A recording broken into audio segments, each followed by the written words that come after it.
رحمتوں کا مہینہ ہے، حضور سب سے زیادہ روزے رمضان شعبان میں رکھتے ہیں۔ اس کی وجہ یہ ہے کہ تاکہ رمضان کے لیے ہمیں استعداد اور تیاری اور ترقی اور جذبہ پیدا ہو جائے۔ اور یہ بھی دعا فرماتے تھے کہ اللہم بلغتنا شعبان بلغنا رمضان، یا اللہ جیسے آپ نے ہمیں شعبان نصیب کیا ایسے رمضان نصیب فرمائے۔ اچھا، رمضان کا مہینہ کیا ہے کہ ابھی پہلا حصہ جو ہے وہ رحمت ہے، دوسرا حصہ جو ہے وہ مغفرت ہے، اور تیسرا حصہ جو ہے وہ جہنم سے آزادی کے پروانے ہیں۔ اسی طرح حدیث مبارک میں آتا ہے کہ مسلمان کے لیے دو خوشیاں ہیں، ایک جب وہ افطار کرتا ہے تو خوشی ہوتی ہے کہ سارا دن کا پیاسا ہے، بھوکا ہے، اب اللہ کی نعمت سامنے، اور ایک اس دن خوشی ہوگی جس دن اللہ تبارک و تعالیٰ کا دیدار کرے گا۔ اور اسی طرح یہ بھی حدیث مبارک میں آیا ہے کہ جو مسلمان خالص نیت کے ساتھ اور خالص دل کے ساتھ افطار کے آنے سے چند منٹ پہلے جو ہے اللہ سے دعا مانگتا ہے وہ ہر حال میں قبول ہوتی ہے۔ اس لیے انسان جو ہے کبھی کھجوروں پہ لڑ رہا ہے اور کبھی اس کو ضائع نہ کرے، افطار سے 10-15 منٹ پہلے دعائیں شروع کر دیں۔ اور دعا کا طریقہ یہ ہوتا ہے کہ پہلے درود شریف پڑھیں، جتنا ہو سکے 1 دفعہ، 3 دفعہ، 7 دفعہ، 11 دفعہ، 21 دفعہ، 100 دفعہ، 1000 دفعہ، یعنی دعا کے اول میں بھی درود ہو اور آخر میں بھی درود، اور درود پڑھنے کے بعد اللہ کی حمد و ثنا بیان کریں، جیسے کہ اور نہ آئے تو سورۃ فاتحہ پڑھ لی، اس سے بڑی دعا اور اس سے بڑی حمد و ثنا کیا ہوتی ہے۔ اور پھر اللہ کو اللہ کے ناموں کے ساتھ پکاریں گے، یا اللہ یا اللہ یا اللہ یا رحمان یا رحیم یا حی یا قیوم یا ذی الجلال والاکرام، اللہ کے ناموں کے ساتھ پکاریں، اور اس کے بعد وہ دعائیں جو حضور نے بتائی یا پھر اپنی زبان میں جو مرضی آئے اللہ سے مانگیں، لیکن کسی کی انسان کی بربادی اور ہلاکت کی دعا نہ مانگیں، اور کسی رشتہ داروں کو لڑانے کی اور قطع رحم کی دعا نہ مانگیں، اور کسی حرام کو ملنے کی دعا نہ مانگیں، اور تو وہ دعائیں جو ہے ہر حال میں اللہ تبارک و تعالیٰ قبول فرماتے ہیں۔ اس لیے حدیث مبارک میں آتا ہے میرے محبوب نے، محبوب دو عالم صلی اللہ علیہ وسلم نے فرمایا کہ دعا کبھی خالی نہیں جاتی۔ یا تو جو آدمی مانگ رہا ہے کہ یا اللہ مجھے حج نصیب فرما دے، حج نصیب ہو گیا، یا دعا مانگ رہا ہے لیکن وہ تو چیز نہیں ملی لیکن مصیبت آ رہی تھی، اللہ نے اس کو دفع کر دیا۔ اور تیسری صورت یہ ہوتی ہے کہ اس کی دعا کو قیامت کے لیے لکھ دیا جاتا ہے، ذخیرہ بنا دیا جاتا ہے، اس کا بدلہ اس کو قیامت میں ملے گا۔ تو جب قیامت میں دعاؤں کا بدلہ ملے گا وہ کہے گا یا اللہ کاش میری دنیا میں کوئی دعا بھی منظور نہ ہو، آج ہی سارے مجھے بدلے مل جاتے۔ تو یاد رکھیں کہ دعا جو ہے وہ کبھی خالی نہیں جاتی، صرف شرط یہ ہے کہ مانگنے والا ہو، شرط یہ ہے کہ اخلاص ہو، شرط یہ ہے کہ تڑپ ہو، شرط یہ ہے کہ درد دل سے دعا مانگے۔ جو دعا دل سے نکلتی ہے نا یاد رکھیں وہ اثر رکھتی ہے۔ اور اسی طرح حضور نے منع فرمایا ہے کہ ان قلب اللاہم، کہ اگر زبان پر تو دعا مانگ رہے یا اللہ نصیب فرما، عمرہ نصیب فرما، رمضان نصیب فرما، مدینہ پاک، لیکن دل غافل ہے، دل کسی اور طرف لگا ہوا ہے۔ کیا معنی؟ بر زبان تسبیح و در دل گاؤ خر، کہ زبان پر تو تسبیح ہے لا الہ الا اللہ، خیال یہ ہے کہ پتہ نہیں میرا گدھا جو ہے اس کو کسی نے پانی پلایا ہے نہیں پلایا، تو اب زبان کے اندر تو تسبیح ہے اور دل کے اندر کھوتا اور گدھا کھڑا ہوا ہے، تو دعا کہاں منظور ہوگی؟ دعا یہاں مانگ رہا ہے اور خیال ہے یار پتہ نہیں میرے بیوی بچوں کا کیا بنا، وہاں ملک میں کیا حال ہوگا، گھر میں کیا حال ہوگا، پتہ نہیں راشن بھی ہے کہ نہیں ہے، تو پھر دعا مانگنے کی کیا ضرورت؟ اس لیے حضور پاک نے فرمایا کہ غافل دل سے کبھی دعا نہ کرو۔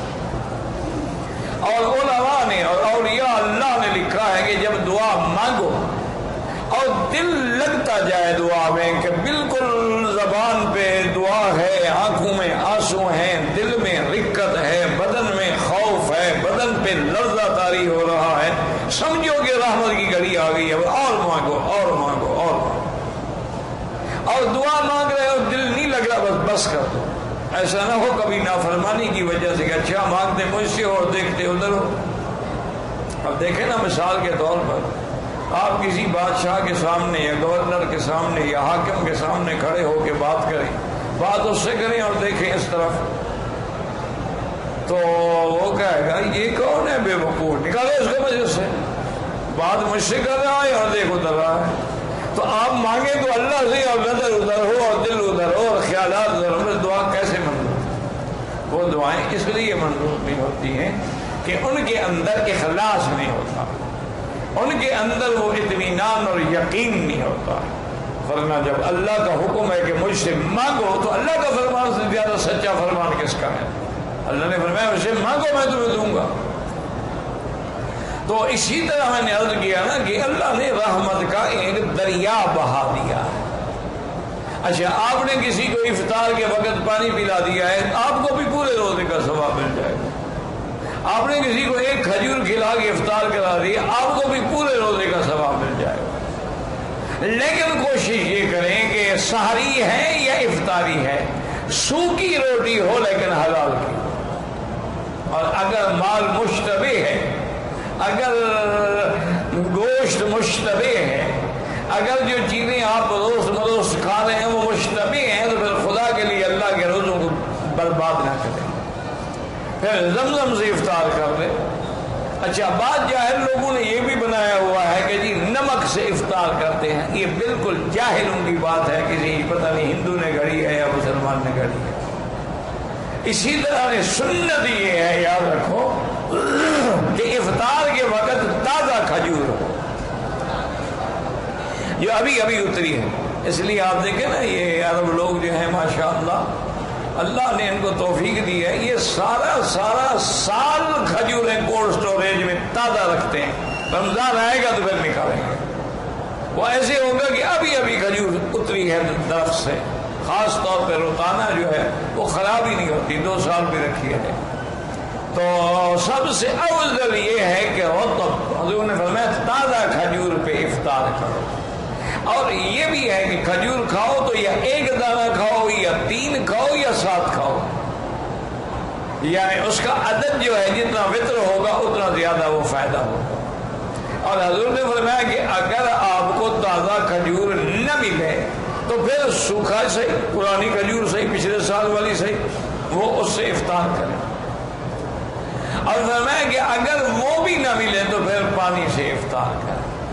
یعنی حضور صلی اللہ علیہ وسلم کو افطار کرنا جو ہے وہ میٹھی چیز پسند ہے کہ جب بھی افطار کریں تو میٹھی چیز سے افطار کریں یا پانی سے افطار کریں. یہ جو ہمارے انڈو پاک نے اللہ عالم کہاں سے سیکھا ہے کہ افطار کے خاص طور پہ رمضان میں سموسے خریدنے کے لیے لینے لگتی ہیں، نعوذ باللہ. سموسے ہیں اور پکوڑے ہیں اور کرارے ہیں اور چنخارے ہیں. یہ پتہ نہیں ہندوؤں نے ان کو سکھایا ہے، سکھوں نے سکھایا ہے، کس نے سکھایا ہے؟ اس کا اسلام سے کیا تعلق ہے؟ حضور پاک نے کبھی پکوڑے کھائے ہیں رمضان میں؟ انا للہ و انا الیہ راجعون. حضور صلی اللہ علیہ وسلم نے رمضان المبارک میں کبھی افطار کے وقت سمبوسہ کھایا ہے؟ تم کیسے عاشق رسول ہو کہ جی میری جان قربان لیکن سمبوسہ نہیں چھوڑ سکتا؟ میری جان تو قربان ہے لیکن جناب آج کل پکوڑے بڑے مرچ والے بنے ہوئے ہیں اور آلو والے بنے ہوئے ہیں اور کچالو والے بنے ہوئے ہیں اور شلگم والے بنے ہوئے ہیں اور مولی والے بنے ہوئے ہیں. عورتیں گھر میں سارا دن بیچاری خاوند روزے رکھتے ہیں، وہ بیچاری کھانے پکاتی رہتی. انا للہ و انا الیہ راجعون. ولا نقول الا لا حول ولا قوت الا باللہ العلی العظیم. دیکھیں نا جی رمضان ہو، روزہ ہو، آج کل دیکھیں آپ کے ملک میں 50 ڈگری فارنہائٹ پہ سورج پہنچا ہوا ہے، یعنی لوگ کھڑے کھڑے ہی اسٹروک سے گر جاتے ہیں، مر جاتے ہیں. اسی طرح بعض جگہ 47 ہے، بعض جگہ 43 ہے، بعض جگہ 45 ہے. تو اور پھر یہ ہے کہ وسائل بھی نہیں ہے نا. دیکھو نا یہاں تو الحمدللہ میں تو ہمیشہ اپنے دوستوں سے کہتا ہوں کہ یار مکے مدینے پاک کے روزے تو مفت کے روزے ہیں. انہوں نے کہا کیسے؟ انہوں نے کہا بھی آرام سے ساری رات جاگتے رہتے ہیں، صبح کی نماز پڑھ کے ایئر کنڈیشن چلا کے کمبل لپیٹ کے سوتے ہیں، سردی لگتی ہے۔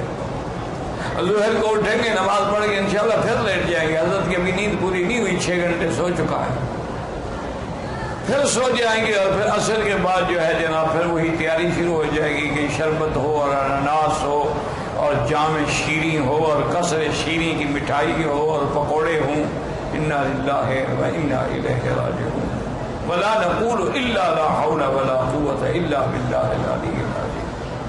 میرے دوست نہیں کہہ سکتا، بہرحال مہربانی فرماتے تھے، بزرگ تھے، میرے خیال میں ان کی عمر 80 سے اوپر ہوگی، خیال ہے میں، اللہ عالم، لیکن ماشاءاللہ اللہ نے ایسی صحت دی تھی، نہیں کہ ہم چل نہیں سکتے، گھٹنے بھی جواب دے گئے اور گردن کہیں یار میں نہ ادھر دیکھ سکتا ہوں نہ ادھر، کہ ابھی وہ محبت سے بیچارہ مل رہا تھا، تھوڑا سا اور جھٹکا دیتا تو کام ہو گیا تھا ماشاءاللہ۔ یہاں رواج ہے نا، ملیں گے پھر گردن میں بھی ہاتھ، گردن کا کیا قصور ہے بیچاری کا یار، بوسا بھی دینے سامنے کھڑے ہو کے دے دو، یہ کون سا بوسا ہے کہ بھائی اس کی گردن میں ہاتھ ڈال، میں بیوی ہوں تمہاری، عجیب سا رواج ہے جناب، گلے میں باہیں تو بیوی کے ڈالی جاتی ہے نا، استاد کو تو ماتھے پہ بوسا دیا جاتا ہے، سر پہ بوسا دیا جاتا ہے، اور وہ آرام سے بیٹھا کر اس کو تکلیف پہنچا کے بوسا دینا ہے، پھر کیا فائدہ ہوا؟ اس بیچارے کو تو خیر پتہ نہیں تھا، اس نے آمدن تو نہیں کیا، لیکن اس کو اتنا تو سننا چاہیے تھا کہ 18 دن ہو گئے استاد بیمار ہے، کیا بیماری ہے؟ نماز کھڑے ہو کے بھی نہیں پڑھ سکتے، صرف میں فرض میں کھڑا ہوتا ہوں اور وہ بھی مشکل سے، کیونکہ حکم ہے کہ اگر قیام کر سکتے ہو اور نہیں کرتے نماز نہیں ہوتی۔ ہاں ایک آدمی قیام کر ہی نہیں سکتا، بیٹھ کے بھی جائز ہے، سو کے بھی جائز ہے، لیٹ کے بھی جائز ہے، اشارے سے بھی جائز ہے، لیکن اگر کھڑے ہونے کی طاقت ہے اور پھر کھڑا نہیں ہوا نماز نہیں ہوتی، تو اب میں مجبور ہو کے فرضوں میں تو کھڑا رہتا ہوں کہ چلو اللہ کرے میرے فرض تو صحیح ہو جائے، اور باقی سنت نفل پہ کرسی پہ بیٹھ کے پڑھتا ہوں کہ مجبوری ہے۔ اس لیے ہمیشہ یاد رکھیں کہ رمضان المبارک کا مہینہ آ رہا ہے، ابھی سے تیاری کر لیں، ابھی سے توبہ کر لیں، ابھی سے گناہوں کی معافی۔ میں یہ نہیں کہتا آپ شربتیں نہ پئیں، اچھے کھانے نہ کھائیں، رات کو جا کے کھا لیا کریں نا گھر میں، لیکن افطار تو سنت کے مطابق کریں نا۔ اور آپ کو شاید احساس ہو نہ ہو، جہاں آپ پکوڑے کھاتے ہیں نا 2 صفوں تک اس کی ہوا ہوتی ہے، لوگوں کی نمازیں برباد ہو جاتی ہیں ماشاءاللہ۔ انا للہ و انا، کیونکہ پکوڑے کی ہوا آپ خود جانتے ہیں کیسے ہوتی ہے، تو لیکن کھجوریں 2 کلو کھا جائیں ہوا تو نہیں آئے گی۔ اللہ کے نبی کی حکمتیں ہیں کہ آپ وہ میرے دوست میں بتا رہا تھا کہ وہ ماشاءاللہ رمضان میں روزانہ عمرہ کرتا تھا، روزانہ۔ احرام رمضان میں اس نے کھولا ہی نہیں، سر پہ اس طرح پھروایا تو وہی چادر سر پہ ڈال دی اور نماز پڑھی آرام سے، اور پھر اس کے بعد پھر چل پڑے۔ کبھی وہ رات کو تراویح کے بعد چلے جاتے تھے اور فجر کی نماز تک وہ اپنا عمرہ مکمل کر، آرام سے عمرہ بھی ہو جاتا، رش بھی نہیں ہوتا، اور جناب نماز پڑھ کے پھر آرام سے سو جاتے تھے۔